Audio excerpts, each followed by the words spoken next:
नाज़रीन असां हिन वक़्तु मौजूदु आहियूं दादू कोर्ट जे ॿाहिरां। अॼु जेको आहे सो उमर बाब चांडियो जे 3 घर भातियुनि वारो जेको हाई प्रोफाइल केस हुयो उनजो जेको फ़ैसिलो आहे उहो अॼु दादू जी अदालत में मॉडल क्रिमिनल ट्रायल कोर्ट उहो पंहिंजो फ़ैसिलो कुझु ई देरि में ॿुधाइण वारी आहे। उन जे हवाले सां मां तव्हांखे ॿुधाईंदो हलां त दादू में सिक्योरिटी इंतिहाई सख़्तु कई वई आहे। जेको आहे दादू शहर जे अंदरि जेका दाख़िली रस्ता आहिनि उन्हनि खे जेको आहे सो रुकावट विझी उन्हनि खे बंदि कयो वियो आहे। ऐं मां तव्हांखे इहो बि ॿुधाईंदो हलां त दादू शहर में हिन महिल 700 खां वधीक जेकी पुलिस एहलकारनि जी नफ़री आहे उहा तैनात कई वई आहे। जेकी दादू कोर्ट ॾे ईंदड़ वेंदड़ रस्ता आहिनि उन्हनि खे बंदि कयो सील कयो वियो आहे। उते हर माण्हू ईंदड़ आहे उनजो जेको आहे चकास कई पई वञे ऐं जिन जी कोर्ट में हाज़िरियूं आहिनि उन्हनि खे ई अंदरि छॾियो पियो वञे। बाक़ी आम जेकी माण्हू आहिनि उन्हनि खे अदालत में वञण खां रोकियो पियो वञे।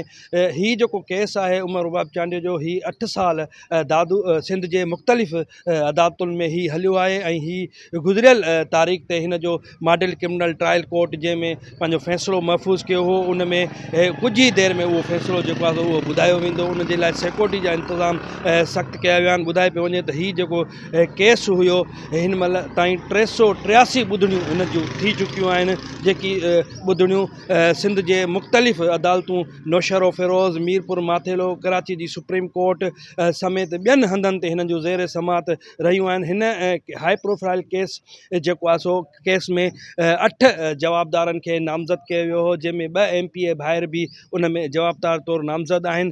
उन हाई प्रोफाइल केस जे बारे में मां ॿुधाईंदो हलां त राति देरि सां उमर बाब चांडियो जे मेहड़ वारे घर जी सिक्योरिटी पिणु वधाई वई आहे। उन जा जेकी उन जे तरफ़ ईंदड़ वेंदड़ रस्ता उन्हनि खे बि सील कयो वियो आहे।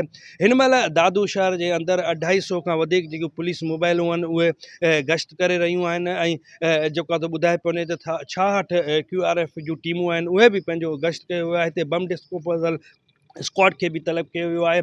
उन सां गॾोगॾु दादू जे शहरनि जे लाइ जेकी दादू जे शहर जेका रस्ता अचनि पिया उन्हनि खे मुख़्तलिफ़ हंधनि ते रिकॉर्डूं विझी मुकमल तौर ते बंदि कयो वियो आहे। हीउ मां तव्हांखे इहो बि ॿुधाईंदो हलां त हीउ हाई प्रोफाइल केस आहे।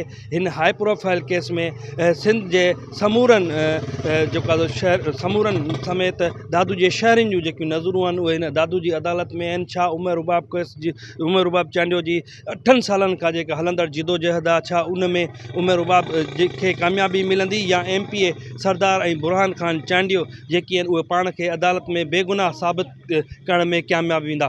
उन जे हवाले सां मां तव्हांखे ॿुधाईंदो हलां त हीउ जेको दादू शहर आहे हिन महिल मुकमल तौर ते कर्फ्यू जहिड़ो माहौल लॻो पियो आहे। मुकमल तौर ते दादू शहर खे सील कयो वियो आहे। ख़ुदाबाद खां वठी मेहड़ ताईं जेकी इंडस हाईवे आहे उन ते जेको आहे पिकेटूं क़ाइमु कयूं वियूं आहिनि। हिते 144 कलम जेको आहे उहो लागू कयो वियो आहे।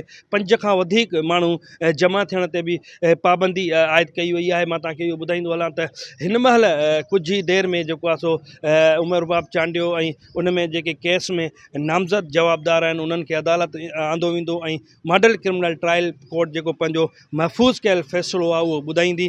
फ़ैसिलो छा अचे थो उहो अदालत जे मथां आहे पर दादू जे शहरनि जूं जेको आहे नज़रूं आहिनि उहे दादू जे अदालत में आहिनि त केॾी महिल इहो फ़ैसिलो ईंदो।